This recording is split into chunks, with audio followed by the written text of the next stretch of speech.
Hello everyone, अस्सलाम वालेकुम, welcome back to ज़ोर का जोर। This is Rabia Shahid. अब व्यूअर्स, अभी रिसेंटली प्रीवियस एपिसोड में हम बात कर रहे थे अरशद नदीम के हिस्टोरिक विन के हवाले से।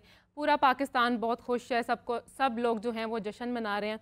ऑब्वियसली एक बहुत बड़ी अचीवमेंट है अरशद के लिए भी और पाकिस्तान के लिए भी। इसीलिए अब हाल ही में इनामात की जो है वो बारिश हो रही है अरशद के ऊपर। काफ़ी लोगों ने ऐलान किया है इनामात के लिए, पॉलिटिशियंस हैं, सिंगर्स हैं, सब ने ऐलान किए हैं। और हाल ही में मरीम नवाज़ का भी एक स्टेटमेंट सामने आया है जिसमें उन्होंने कहा है कि मियाँ चिन्नू में Arshad Nadeem sports city academy बनाई जाएगी। अरशद के इस हिस्टोरिक विन के हवाले से उन्होंने ये बयान सामने लाया है। और बहुत से पॉलिटिशियंस हैं, उन्होंने भी इनामात के ऐलान किए हैं। तो इस हवाले से आज हम बात करेंगे और कुछ क्रिकेट की खबरें भी आपके साथ शेयर करेंगे। हमारे साथ स्टूडियो में मौजूद हैं हाफिज़ मोहम्मद इमरान साहब, स्पोर्ट्स एनालिस्ट हैं। जी अस्सलाम वालेकुम। वालेकुम अस्सलाम, बहुत शुक्रिया। हाफिज़ साहब, अभी प्रीवियसली जब हम बात कर रहे थे आपने काफ़ी सवालात उठाए गवर्नमेंट पे, क्रिकेट से रिलेट किया हमने स्पोर्ट को। तो अब मरीम नवाज़ साहिबा ने भी ऐलान किया है कि वो अकेडमी बनाई जाएगी अरशद नदीम के नाम पर मियाँ चन्नू में। सपोर्ट तो अब आ रहा है, लेकिन डोंट यू थिंक कि अब थोड़ा लेट हो गया?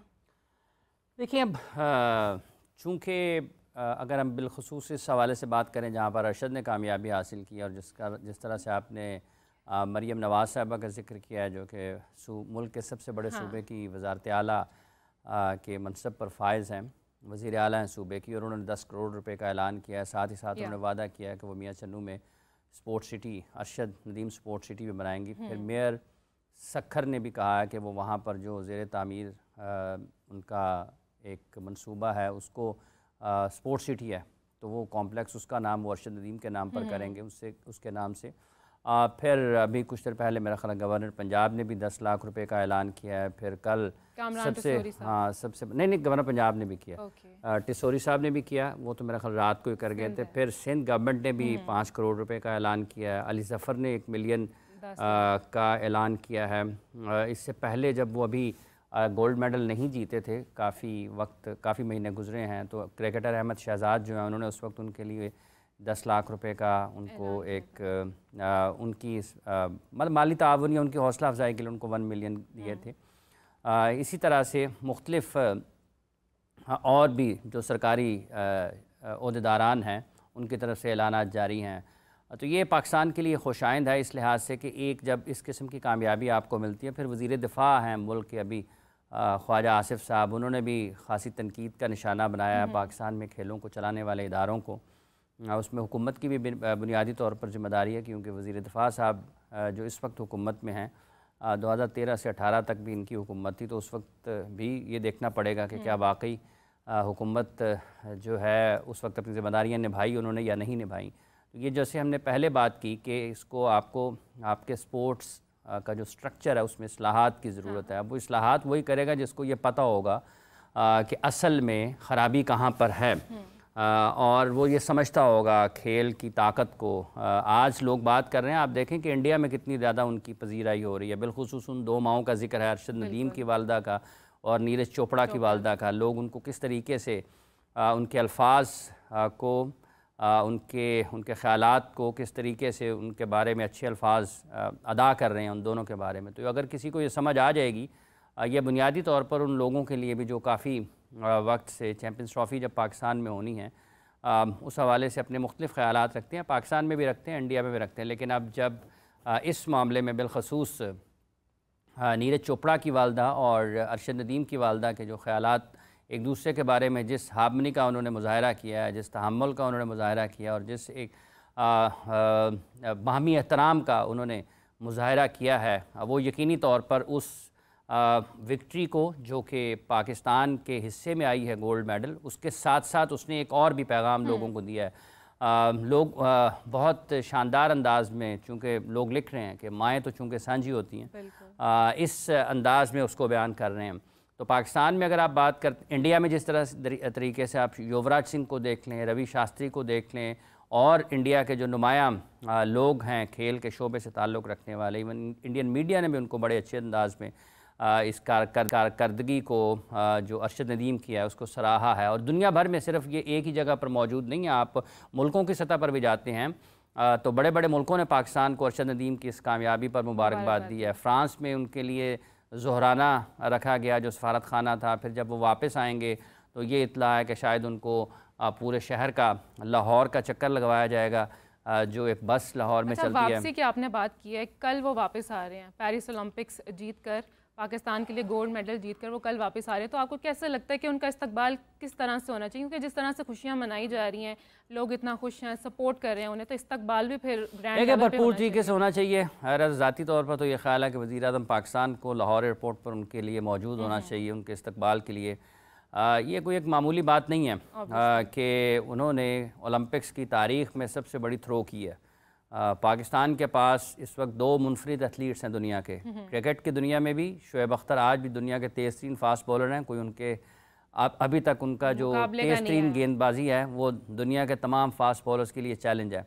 और पाकिस्तान के पास आज जेवलिन थ्रो में भी दुनिया का एक ऐसा एथलीट मौजूद है जिसने सबसे बड़े थ्रो किया ओलंपिक्स की हिस्ट्री में। क्रिकेट की हिस्ट्री में और ओलंपिक की हिस्ट्री में 2 पाकिस्तान के पास ऐसे खिलाड़ी हैं जिन जैसा अभी तक कोई नहीं है। मतलब आप कंपैरिजन करते हैं प्लेयर्स का, कौन कितना अच्छा है, एराज के ऊपर भी जाते हैं, इस दौरान इस अरसे में ये ठीक वो ठीक, ये इतना अच्छा था वो उतना अच्छा था, लेकिन इस तरह के जो मुनफरिद रिकॉर्ड होते हैं ये अरसे से अदवार से बाला होते हैं। तेज़ तरीन गेंदबाजी जो है ये किसी भी दौर में होगी, वो जो सबसे ज़्यादा तेज़ होगा वो बिल्कुल अलग होगा। इसी तरीके से जो इन्होंने ओलंपिक में सबसे बड़ी थ्रो की है तो ये सबसे मुनफरिद और अलग है। अब ये कब आते हैं दूसरे पर तीसरे पर, वो कौन 93 के ऊपर जाता है और इनकी थ्रो से बड़ी थ्रो करता है, ये जब 4 साल तक तो नहीं होने लगी ना ओलंपिक मुकाबलों में, 4 साल के बाद ही ओलंपिक मुकाबले होने हैं, तो अगले 4 साल के लिए तो सिक्योर है ना उस जगह के ऊपर। सो ये जहाँ तक उनके इस्तकबाल का ताल्लुक है बहुत बड़ी कामयाबी है पाकिस्तान के लिए। और जिस तरह से मीडिया कल रात से लेकर आज तक, आज वैसे एक मरतबा फिर आज उसकी दूसरी किस्त जारी होगी जब रात को उनकी मेडल सेरेमनी, जब पाकिस्तान का तराना बजेगा, तो ये अगर तराने का एहसास लोगों को आज जब वो देखें वहाँ पर सुने, तो अगर हुक्मरानों को और अगर वो लोग जो पाकिस्तान में खेलों को चलाते हैं और वो पाकिस्तान में वो लोग जो फ़ैसले करते हैं इस मुल्क कौम के मुस्तकबिल के, अगर उनको वो तराना सुनने के बाद कुछ एहसास हो कि इस मुल्क के लोगों में कितनी सलाहियत है, इस मुल्क के लोगों की तवानाइयों को अगर आपने दुरुस्त समत में इस्तेमाल करना है, तवानाइयाँ और सलाहियतें तो बहुत हैं, कत्ल मेरिट का होता है, जो जिसका काम है उससे लिया जाना चाहिए। और पाकिस्तान के इस नौजवान तबके को इसकी सलाहियतों को दुरुस्त समत में इस्तेमाल करने के लिए। अच्छा हाफिज़ साहब, यहाँ पर जिस तरह से पाकिस्तान में जश्न मनाया जा रहा है, इंडिया की आपने बात की, इंडिया में भी लोग बहुत खुश हैं, सपोर्ट कर रहे हैं, मुबारकबादें दे रहे हैं, तो डोंट यू थिंक कि एक तरह से ये अच्छी बात भी है कि लोग क्रिकेट को छोड़कर किसी दूसरी स्पोर्ट में भी दिलचस्पी ले रहे हैं? देखिए, जब क्रिकेट होती है तो क्रिकेट की बात करते हैं आप, चूँकि ओलंपिक मुकाबले हैं और पाकिस्तान, और बुनियादी तौर पर जो आपका सवाल है उसका मतलब ये, चूँकि इंडिया के नीरज चोपड़ा उस इवेंट में थे, अगर नीरज चोपड़ा ना होते तो ये सूरत हाल ना होती। ये जो 1.5 अरब की आबादी है दोनों मुल्कों की, ये उस वजह से एक दूसरे के साथ इस वक्त जुड़ी हुई है इस इवेंट के लिए, क्योंकि नीरज चोपड़ा भी उसी जगह पर एक और मेडल लेकर अपने मुल्क की नुमाइंदगी करते हुए उन्होंने मेडल हासिल किया, दूसरे नंबर पर आए हैं ना। तो दोनों मुल्कों की बाहमी दिलचस्पी थी इस मुकाबले में। लोग तवक्को कर रहे थे कि शायद नीरज भी उस सतह पर जा सकते हैं जहाँ पर उनको होना चाहिए। और एक और बड़ी दिलचस्प बात है, जहाँ तक इसकी कामयाबी का आपने जिक्र किया है, दोनों मुल्कों का जिक्र किया है कि लोग उनकी दोनों एक दूसरे की तारीफ़ कर रहे हैं, तो उसकी वजह यह है कि पाकिस्तान की तारीफ़ भी इसलिए हो रही है क्योंकि पाकिस्तान का खिलाड़ी पहले नंबर पर आया और गुज़िश्ता चंद बरसों से ये दोनों एक दूसरे के हरीफ हैं और ज़्यादा बेहतर परफॉर्मेंसेस दी हैं नीरज ने अरशद की निस्बत। लेकिन अरशद ने ये वाले जो परफॉर्मेंसेस दी हैं, इसने तो कल सबको एक साइड पर कर दिया। ये तो बिल्कुल जितने भी वहाँ पर एथलीट थे उस इवेंट में, वो सबसे मुख्तलिफ नज़र आए हैं। और जो इनकी कामयाबी है, ना उसके कोई सेंट्रल कॉन्ट्रैक्ट है, ना उसके पास कोई गैर मुल्की कोचेज़ हैं, उसके डॉक्टर भी पाकिस्तानी हैं, उसके कोच भी पाकिस्तानी हैं, और जो लोग इनके लिए इनामात का ऐलान कर रहे हैं, हुकूमत भी और गवर्नर साहिबान, वज़ीर आला साहिबान और जो भी लोग उनके लिए इनामात का नकद इनाम का ऐलान कर रहे हैं, कैश उनको कर रहे हैं, दे रहे हैं, पैसे दे रहे हैं, उनको ये जहन में रखना चाहिए कि इस अहम मौके के ऊपर ना तो उनके कोच को भूलना चाहिए, भट्ट साहब को, और ना उनके डॉक्टर साहब को भूलना चाहिए। जितनी मेहनत उन दोनों ने उनके ऊपर की है, और जो उन्होंने नाम भी लिया अरशद ने उन दोनों का, उन्होंने कल जब इस इवेंट के बाद वो मीडिया से बातचीत कर रहे थे, उन पर भी, वहाँ पर भी उन दोनों असहाब का नाम लिया, अफराद का, जो उनके डॉक्टर हैं, जो उनके कोच हैं। और उसके बाद जब उन्होंने अपना मीडिया में, अपना सोशल मीडिया के ऊपर अपना बयान जारी किया, उसमें भी उन दोनों का नाम लिया है। तो जब आप इनामात का ऐलान कर रहे हैं तो इन दोनों को बिल्कुल नहीं भूलना चाहिए। इनका भी उतना ही हक है कि जितना अरशद नदीम का है, उनको भी ख्याल उनका भी रखना चाहिए। ना उनके पास कोई सेंट्रल कॉन्ट्रैक्ट है, ना उनके पास कोई गैर मुल्की ट्रेनर है, ना उनके पास कोई गैर मुल्की कोच है, ना उनके पास कोई डॉक्टर है। सब चीज़ें लोकल हैं। ना उनको किसी इदारे की कमाई में से हिस्सा मिलता है, ना उनको कोई बहुत बड़े बड़े एड्स मिलते हैं, ना उनकी कोई सोशल मीडिया पे मिलियंस में फॉलोइंग है, कुछ भी नहीं है। लेकिन क्या है ये कि मैंने अपने मुल्क का नाम रोशन करना है ये कि मैं मियाँ चन्नू से उठाऊँ, मुझे लोग मेरा मजाक उड़ाते हैं, ये क्या एक डंडा सा पकड़ा हुआ है, सोटी पकड़ी हुई है, लकड़ियों के साथ खेल रहा है, क्या बना रहा है। ठीक है, लोग उसका मजाक उड़ाते होंगे जब वो शुरू में खेलते होंगे। तो क्या है कि मैंने अपने मुल्क का नाम रोशन करना है, मैंने इस सब सलाली परचम को सर बुलंद करना है। उस जज्बे के तहत जब आप जाते हैं, ये दलील नहीं है कि अगर आपके पास वो तमाम चीज़ें नहीं है, वो होनी चाहिए, वो जिम्मेदारी है पाकिस्तान की हुकूमत की, सूबे की, इदारों की, जिनकी जिम्मेदारी है। लेकिन ये मेहनत का मयार ये होना चाहिए, सलाही आपके पास जो वसाइल हैं वो आपको सबको फराहम करने चाहिए, लेकिन मेहनत यही होनी चाहिए। रास्ते में आपके रुकावटें आती हैं, लोग आपको बुरा भला कहते हैं, लोग आपका रास्ता रोकते हैं, लेकिन अगर आप लगे रहेंगे उस अज़्म के साथ, उस जोश और जज्बे के साथ, तो कामयाबी आपके कदम चूमेगी, कामयाबी आपके कदम चूमेगी। दुआओं के ऊपर ये देखें, एक और अंदाज में बात होती है कि देखें जी, कौम की दुआएं उनके लिए रंग ले आईं, कौम की दुआएं रंग लाती हैं, इसमें कोई दुआ से किसी को इनकार नहीं है। लेकिन क्या वो 6 बाकी जो गए थे उनके लिए किसी ने दुआ नहीं की? आपको उतने लोगों का मुकाबला, दुनिया का मुकाबला करने के लिए बासलाहियत होना पड़ता है, मेहनती होना पड़ता है। आपको ये पता होना चाहिए कि मैंने अगर नीरज का, या ये जो आ रहा है फिनलैंड का है, ये जर्मनी का है, ये कनाडा का है, ये स्पेन का है, ये फ़लाने मुल्क का है, ये ब्राज़ील का है, ये फ़लाने मुल्क का है, मैंने इन सब का मुकाबला करना है, तो आपके पास उतनी सलाहियत होगी, उतनी मेहनत होगी, तो फिर आप वहाँ पर जाएंगे, फिर लोग आपके लिए दुआ करेंगे। दुआ से इनकार नहीं है, लेकिन दुआओं के ऊपर मलबा ना डालें कि दुआ ने ही कर रहा है, आपने अपनी मेहनत करनी है। अब अगर कोई उसका साथ ना दे, ठीक है, लोग तो उसका मजाक उड़ाते होंगे, आज दुआएं, आज कह रहे हैं हम तो सब दुआएं कर रहे होंगे। जो सबसे पहले टांगे खींच रहे होते हैं जब कोई किसी जगह पर पहुंच जाता है, कहते यार असी तेरे से बढ़िया दुआवां की थी। हाफिज साहब, दुआओं की आप बात कर रहे हैं, लेकिन अरशद ने तो अपने ओन पर किया सब कुछ। उधर पेरिस तक जाने के लिए उन्होंने पैसे, सुना है कि पूरे गांव वालों ने मिलकर इकट्ठे किए और उन्होंने पैसे दिए, ठीक है, फंड्स नहीं थे, गवर्नमेंट का सपोर्ट नहीं था। तो डोंट यू थिंक कि जो इस तरह का टैलेंट है अभी भी कहीं ना कहीं छुपा होगा, ज़ाया हो रहा है?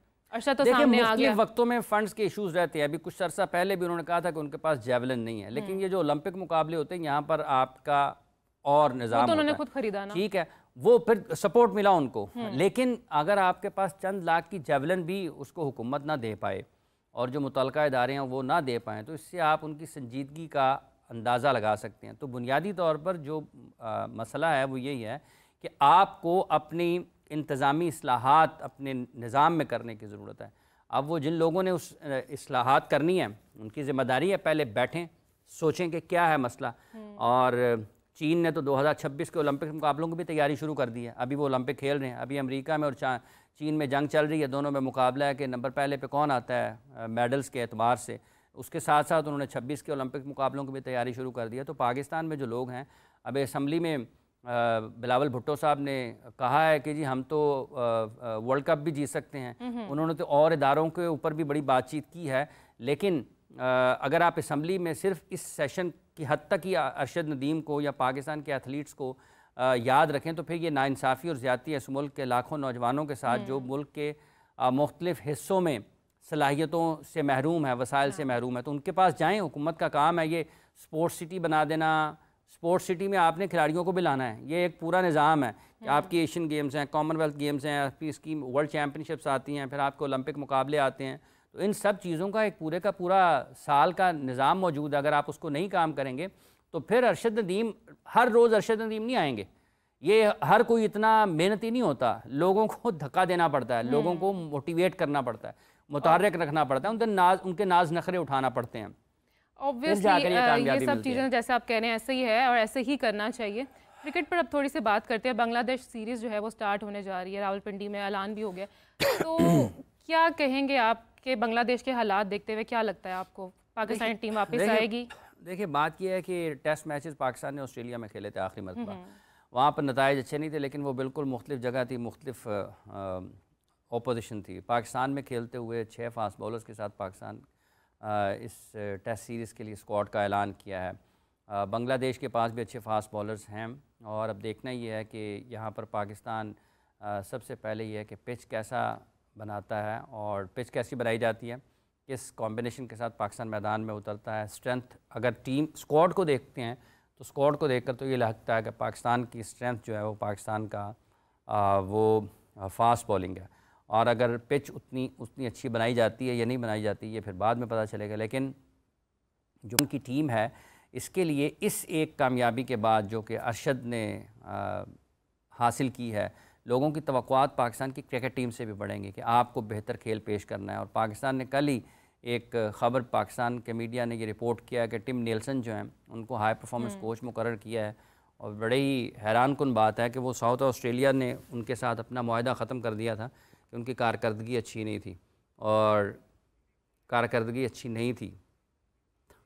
पाकिस्तान क्रिकेट बोर्ड ने उन्हें कारकर्दगी अच्छी नहीं है फिर भी हायर कर पाकिस्तान ने उन्हें हाई परफॉर्मेंस, तो यही बात है कि एक ऐसा शख्स जो कि साउथ ऑस्ट्रेलिया आप देखें कि एक साउथ ऑस्ट्रेलिया ने उनको उनका कॉन्ट्रैक्ट ख़त्म कर दिया कि वो उतने अच्छे नहीं हैं, तो पाकिस्तान क्रिकेट बोर्ड ने उन्हें अपनी नेशनल टीम का हाई परफॉर्मेंस कोच मुकर्रर कर दिया। तो ये जिन लोगों ने फ़ैसला किया है उनके लिए एक सवालिया निशान ज़रूर है कि अगर आप अभी अरशद नदीम की बात कर रहे हैं और साथ साथ ये बातें भी हो रही हैं, तो यहाँ से हमारी संजीदगी का, हमारी फ़िक्र का और हमारी फ़ैसला साजी का अंदाज़ा लगाया जा सकता है कि हम कैसे अपने खिलाड़ियों को, अपनी टीमों को अपने सिस्टम में कहाँ से लोगों को लेकर आते हैं। तो देखना ये है कि वो क्या पाकिस्तान की टीम में वैल्यू ऐड करते हैं, और क्या इनकी ज़रूरत किसी हाई परफॉर्मेंस कोच की पाकिस्तान की टीम के साथ है भी नहीं, क्योंकि है भी या नहीं, जैसन गिलेस्पी भी होंगे, अज़हर महमूद भी होंगे, फिर बैटिंग कोच भी होंगे, फिर पता नहीं कौन कौन होगा, इतने कोच होंगे और फिर खिलाड़ी। अच्छा, पाकिस्तान ने बांग्लादेश के खिलाफ टेस्ट स्क्वाड में एक न्यू वाइस कैप्टन का भी ऐलान किया, सरफराज ने भी मुबारकबादें दी हैं साउथ के हवाले से, क्या कहेंगे? ये बात अब तो देखना यह है कि वो उसको कैसे आगे चलते हैं। उनका पहली असाइनमेंट होगी बैसियत वाइस कैप्टन, और शान के लिए एक चैलेंज होगा ये वाली सीरीज़ कि वो कैसे होम सीरीज़ इसको लेते हैं, क्योंकि ऑस्ट्रेलिया में उन्होंने 3 टेस्ट मैचों की कप्तानी की थी। उनकी कप्तानी के एतबार से उनके फ़ैसले, गो कि पाकिस्तान जीता नहीं था लेकिन वो कहीं ना कहीं कैप्टन गेम में नज़र आया। तो अब देखना यह है कि वो साउथ को कैसे साथ चलाते हैं। पाकिस्तान क्रिकेट बोर्ड कब तक साउथ को रखता है बैसियत वाइस कैप्टन इस फॉर्मेट में।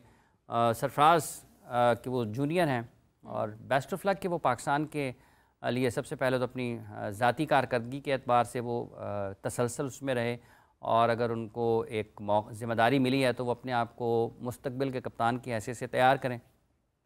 अच्छा, फॉर्मर पाकिस्तानी पेसर के बारे में अगर मैं बात करूं, जुनैद खान ने कहा है कि इंडिया की जो बाउलिंग है ना वो जसप्रीत बुमराह के बगैर ज़ीरो है, क्या कहेंगे?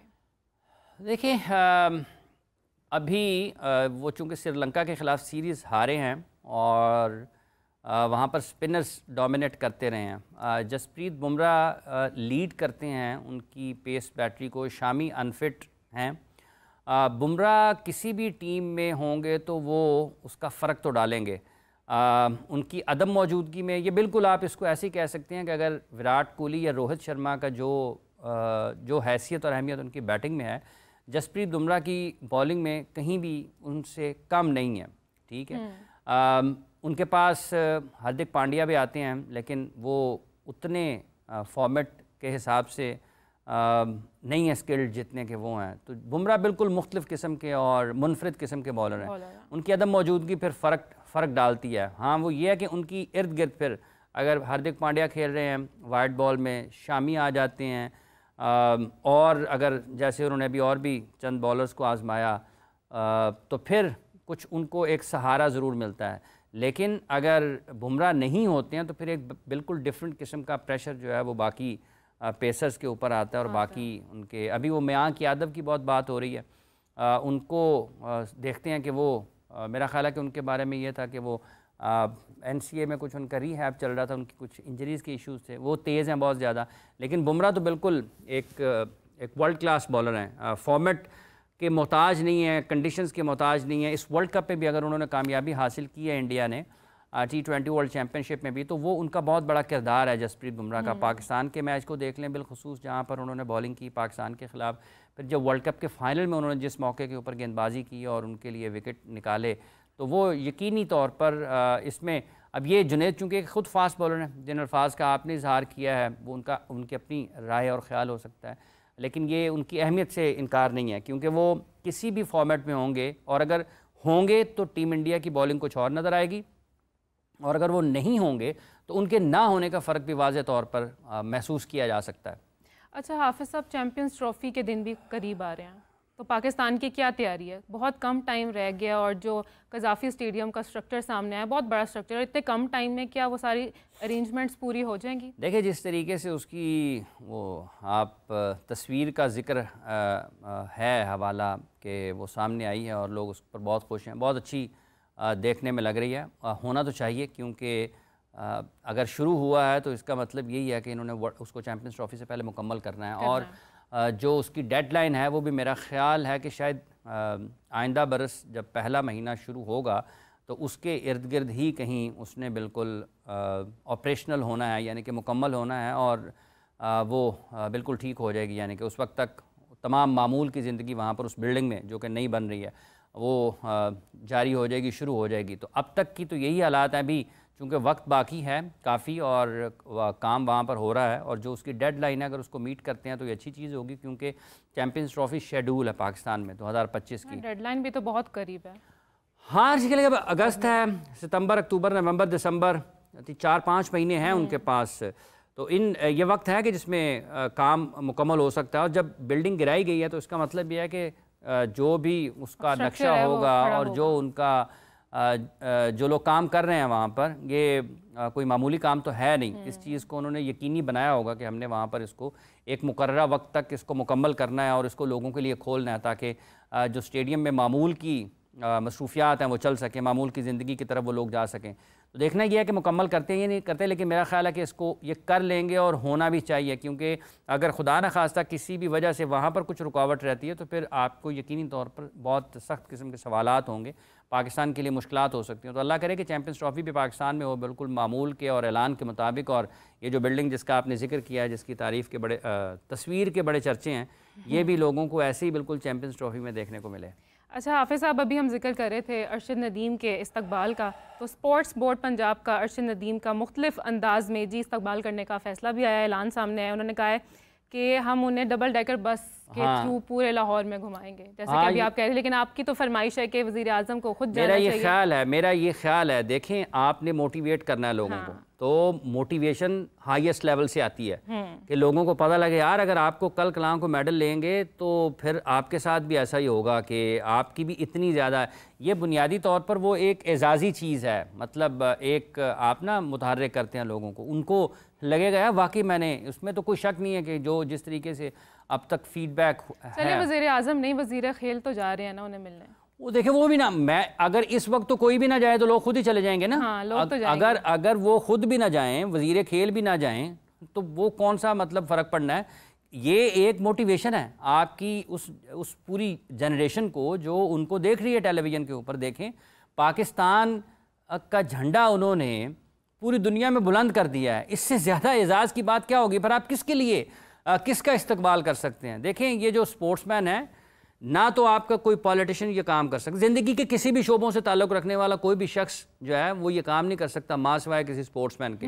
ठीक है, वो 2010 में जब अमेरिका में खड़े होकर एहसामुल हक ने बात की थी वहाँ पर कि हम भी उतने ही अमन पसंद हैं जितने आप लोग अमन पसंद हैं, जब वो मिक्स डबल्स का फाइनल वहाँ पर खेले थे रोहन भोपना के साथ, उस वक्त भी उसको इसीलिए बहुत ज़्यादा मीडिया में वो रहे थे क्योंकि रोहन भोपना और एहसामुल हक दोनों इकट्ठे थे, एक का ताल्लुक़ पाकिस्तान से था, एक का ताल्लुक़ भारत से था। और आज भी अगर उन्होंने पेरिस में पाकिस्तान का झंडा सर बुलंद किया है, पाकिस्तान का कौमी तराना वहाँ पर बजाया गया, दुनिया भर में जो भी जितने भी मीडिया है, बड़े से बड़ा जो मीडिया हाउस है, आप अखबार टेलीविज़न चैनल्स कोई उठा के देखें, हर जगह पर अरशद पाकिस्तान है, अरशद नदीम है, अरशद नदीम है, पाकिस्तान है। तो ये कोई और कर सकता है? ये इस खेल की ताकत है। तो इसलिए अगर तो ये खेल की ताकत क्रिकेट में क्यों नहीं आती? इंडिया वर्सेस पाकिस्तान में क्यों नहीं आती? इंडिया की तरफ से इतनी पेज़राई आ रही है, अचीवमेंट्स की मुबारकबादें दी जा रही हैं, तो ये क्रिकेट में सबको क्या हो जाता है? ठीक करने की ज़रूरत है ना, पाकिस्तान को अपनी क्रिकेट को ठीक करने की ज़रूरत है। पाकिस्तान क्रिकेट ठीक रास्ते पर नहीं है, जिसकी वजह से ये मुश्किलात हैं और जिसकी वजह से ये नताइज जो आ रहे हैं। इनके पास तो सहूलियात की कमी नहीं है, इनके पास तो डॉक्टर्स भी हैं गैर मुल्की, इनके पास तो फिजियो भी हैं गैर मुल्की, इनके पास तो ट्रेनर्स भी हैं गैर मुल्की, इनके पास तो कोचिंग स्टाफ भी है गैर मुल्की। इनकी तो वो जिसका ना पैसों का कोई माली तौर पर किसी किस्म की मुश्किलात का सामना है, ना इनके एड्स रुकते हैं, ना इनकी कोई ट्रैवलिंग रुकती है, ना इनको कोई मैचेस रुकते हैं, ना इनको कोई दोस्तों की तरफ देखना पड़ता है, ना इनको किसी स्पोर्ट्स बोर्ड की तरफ देखना पड़ता है। इनको तो आईसीसी की आमदनी में से भी हिस्सा मिलता है, तो इनके ये वाले मसाइल तो नहीं है ना। तो अगर इसके बावजूद भी इनकी कारकर्दगी ठीक नहीं है, तो अगर जो उनके ऊपर फैसले करने वाले हैं उनके फैसले ठीक नहीं हैं, तो इन सब लोगों को मेरे वज़ीर दिफा साहब बोले हैं आज असेंबली में, तो उनको क्रिकेट के ऊपर भी देख लेना चाहिए। आपने भी कहा ना कि जो छोड़ते हैं दाएं बाएं देख लेते, इधर वजीर दाखिला साहब भी बैठे होते हैं, वो पाकिस्तान क्रिकेट बोर्ड के चेयरमैन, उनसे भी पूछ लेते। नहीं, आपने कहा कि जो छोड़ते ही रख लेते, तो क्या ये भी एक वजह है लो परफॉर्मेंस की कि दूसरों के जो छोड़े हुए होते हैं वो हम रख लेते हैं कोचेस? ये एक देखें स्ट्रक्चर है, बुनियादी तौर पर आपकी हायरिंग मैटर तो करती है ना। अगर आप अच्छे लोगों को जो आपके मसाइल को हल कर सकें, जो आपकी टीम को मुत्तहद कर सकें, जो आपकी टीम से उनकी पोटेंशियल के मुताबिक परफॉर्मेंस ले सकें, अगर आप उन लोगों को नहीं लाएंगे तो फिर मुश्किलात होंगी ना, मसाइल होंगे। तो ये जो हायरिंग है ये उन्हीं लोगों की होनी चाहिए जो उस काम के लिए ना सिर्फ महारत रखते हों बल्कि उनके पास तजर्बा भी हो और वो काम कर सकें जो आप उनसे लेना चाहते हैं। तो अगर कोचिंग सिर्फ कोचिंग स्टाफ नहीं है, ये उसका एक पहलू है, उसका एक हिस्सा है, लेकिन यहाँ पर तो काफ़ी नीचे से लेकर ऊपर तक काफ़ी सारे मामलात ऐसे हैं जो कि उलझे हुए हैं, उनको सुलझाने की ज़रूरत है। और वो सिर्फ कौमी असम्बली में और उसके साथ साथ वहाँ पर खड़े होकर सेनेट में या सूबाई असम्बलियों में करारदादों से होने नहीं हैं, ना बयानात से होने हैं, ना तकरीरों से होने हैं। ये आपको फ़ैसले करने पड़ेंगे फ़िक्र के साथ, और आपको अगर समझ नहीं होगी, मुश्किलात होंगी आपको, तो फिर दुरुस्त समत में आपके लिए सफ़र मुश्किल हो जाएगा।